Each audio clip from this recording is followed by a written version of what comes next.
Re-salut. Cri-cri l'Indien et les méthodes du non-travail du sol.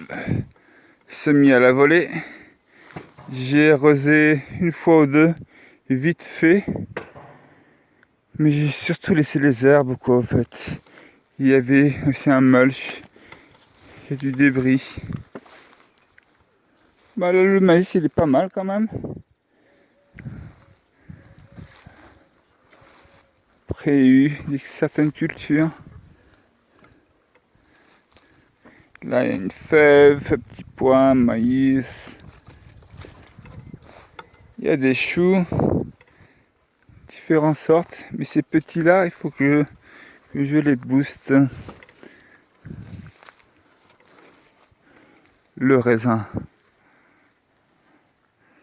Cet endroit n'est pas le meilleur.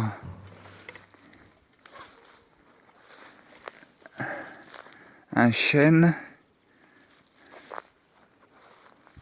Ici, on a de la courge spontanée, pomme de terre spontanée. On a un chou qui s'est fait dévorer, qui est en train de se faire dévorer. Il y en a du maïs, une autre courge, tout ça à la volée ou spontané.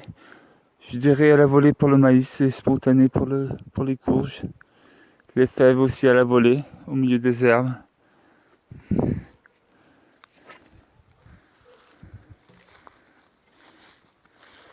Ça, c'est un poirier, il me semble, je suis pas sûr.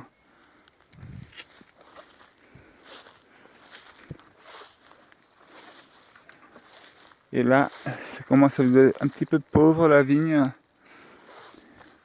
Il y a des arbres partout. Un autre petit arbre. Déjà bien beau.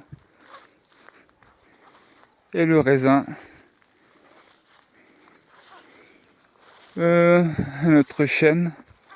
Sur le raisin, il y aurait environ 250, voire plus, jusqu'à 300 un petit peu plus, de qualité de raisin dite portugaise, que les Portugaises ont importé de l'Orient. Ils ont fait aussi quelques propres sélections, comme partout dans le monde. Alors là, on va voir comment est ce petit morceau, pas arrosé, très sec, très caillouteux, au bord du mur. Il n'y a pas beaucoup de terre. Qu'est-ce qu'on peut y voir? Alors des fleurs à côté, des fleurs, puis ça c'est un petit prunier, des choux. Ils sont quand même résistants ces choux, hein. Les pauvres choux, je ne dis même pas comment je les ai mis là. Là il y a du blé, mais comme je vous dis c'est un endroit très très très pauvre ici. Très caillouteux, pas beaucoup de terre.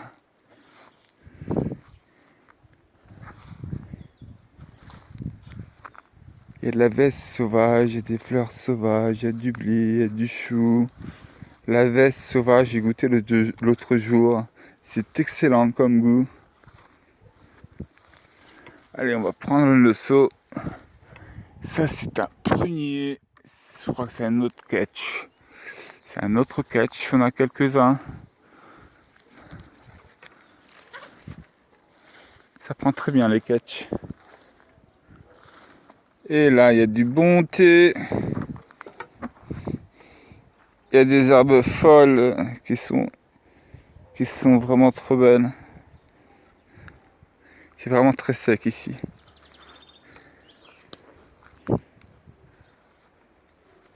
Ce pêcher, il y a quelques-uns aussi. Je crois que c'est une reine Saint-Claude. Oui, ça doit être une reine Saint-Claude.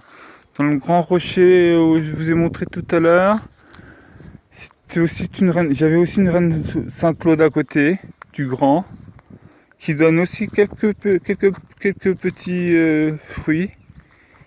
Mais ils sont beaucoup plus gros que ceux-ci.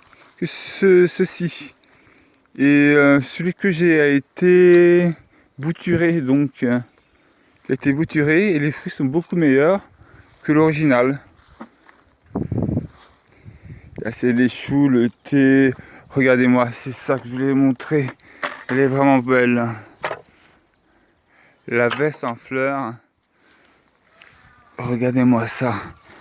Avec le blé, donc il y a de l'azote, il y a du blé. Il n'est pas très grand, c'est du blé rouge du Bordeaux.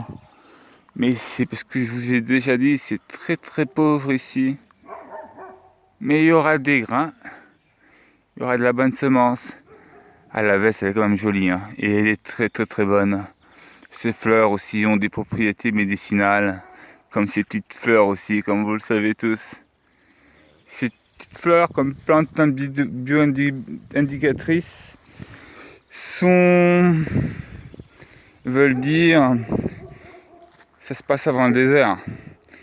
Je vais vous montrer un jour une photo que j'ai sur cette vigne, sur ce terrain, il y a quelques années en arrière. C'était vraiment un désert de sable, un désert de vigne. Ce n'était pas productif, beaucoup de travail pour rien. Et c'est pour ça que j'en ai vraiment eu marre de la vigne.